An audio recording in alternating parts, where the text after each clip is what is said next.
आज हम बताएंगे आपको संस्कृत के शब्द रूपों के बारे में। तो बहुत ही अच्छा तरीका बताएंगे, वीडियो को लास्ट तक अवश्य देखें। तो शुरू करते हैं।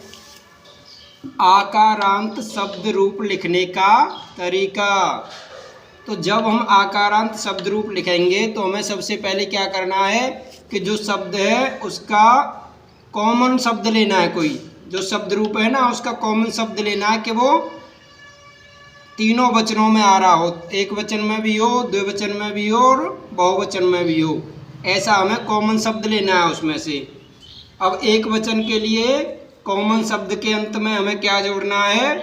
आ, आम, आया, आए, आया, दो, यानी आया दो बार जोड़ना है, दो विभक्तियों में, और आयाम।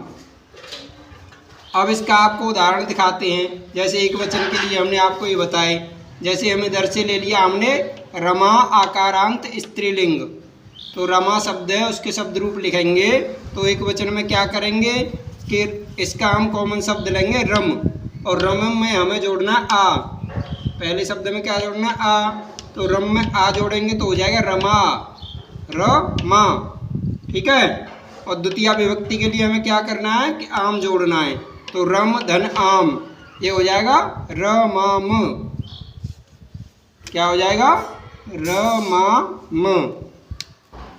अब तृतीय विभक्ति लेंगे, तृतीया के लिए हमें क्या लगाना है? आया।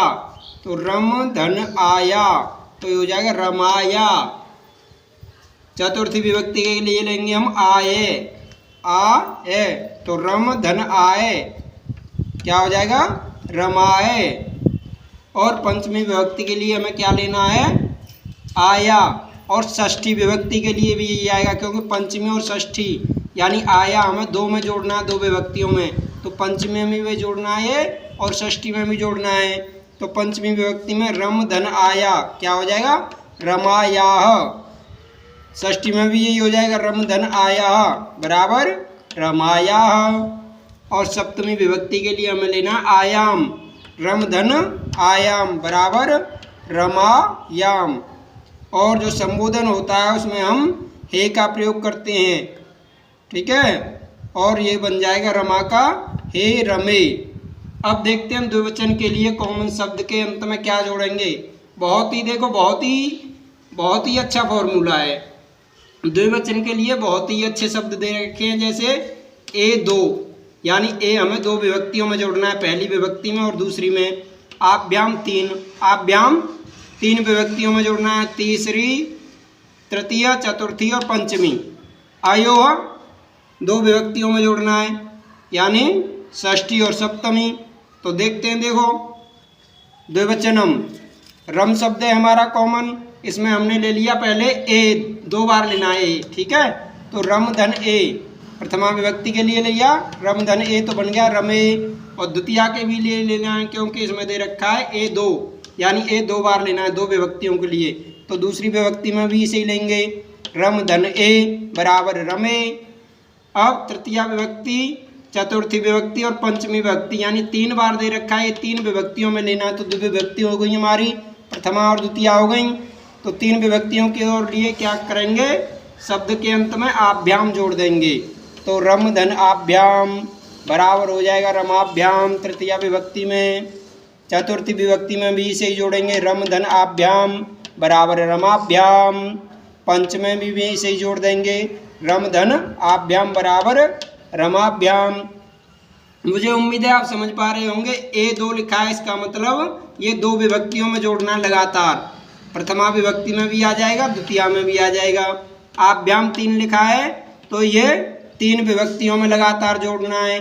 तो हमारी दो विभक्ति ये जुड़ चुका है पहले, तो तीन विभक्ति और रह गई। तो तृतीया, चतुर्थी और पंचमी तीनों विभक्ति में हमें क्या जोड़ना है? आभ्याम। उसके बाद षष्ठी और सप्तमी में जोड़ना है हमें अयोह। अयोह दो बार लिख रही है ना, तो इनके लिए हम षष्ठी और सप्तमी में जोड़ देंगे अयोह। जैसे रम धन अयोह बराबर रमयोह। सप्तमी में भी यही हो जाएगा, रम धन अयोह बराबर रमयोह। और संबोधन में आ जाएगा हे रमे। अब देखते हैं हम बहुवचन के लिए कॉमन शब्द के अंत में क्या जोड़ना है। तो जो हमारी बहुवचन के शब्द रूप होंगे उनमें क्या होगा कि आह 2 बार, जो आह शब्द है ये 2 विभक्तियों में जुड़ेगा, यानी प्रथमा और द्वितीय विभक्ति में आह शब्द का प्रयोग करेंगे।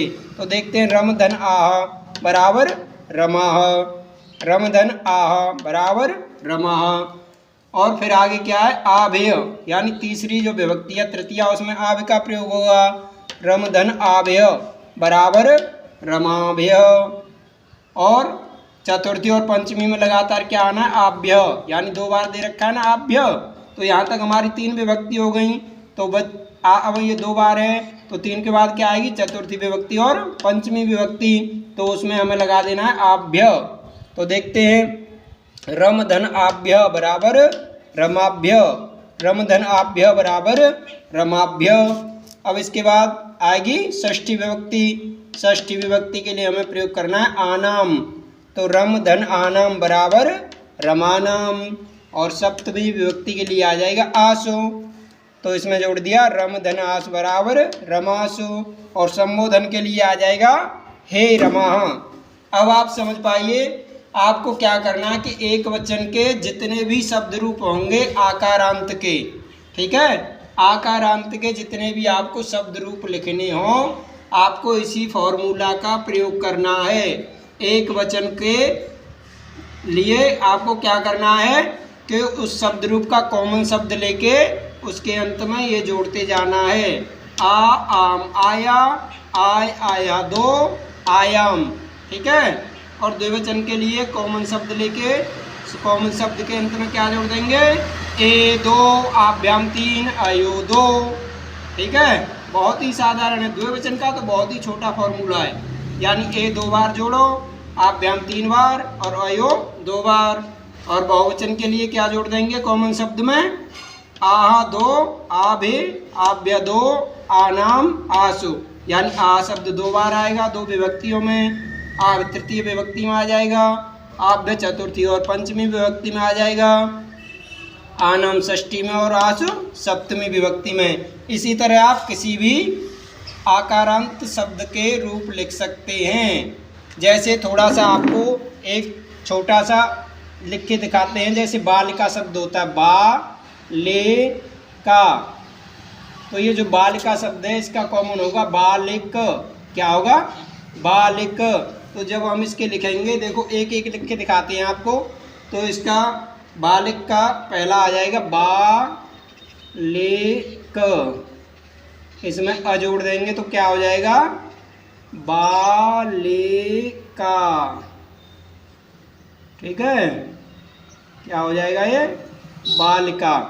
तो ये एक वचन का प्रथमा विभक्ति का बन जाएगा।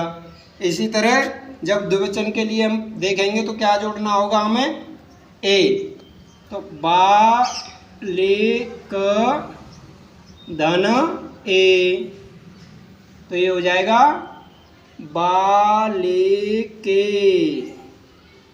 और बहुवचन के लिए हमें क्या जोड़ना होगा, आह, तो बालिक धन आह, तो ये हो जाएगा बालिकाह।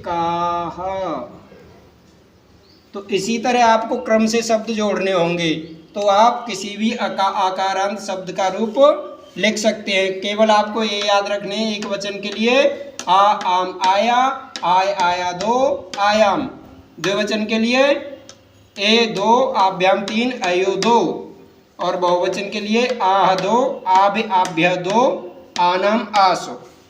ये आपको ट्रिक याद रखना है। तो मुझे उम्मीद है आप कोई भी आकारांत शब्द रूप लिख सकते हैं। जय हिंद साथियों।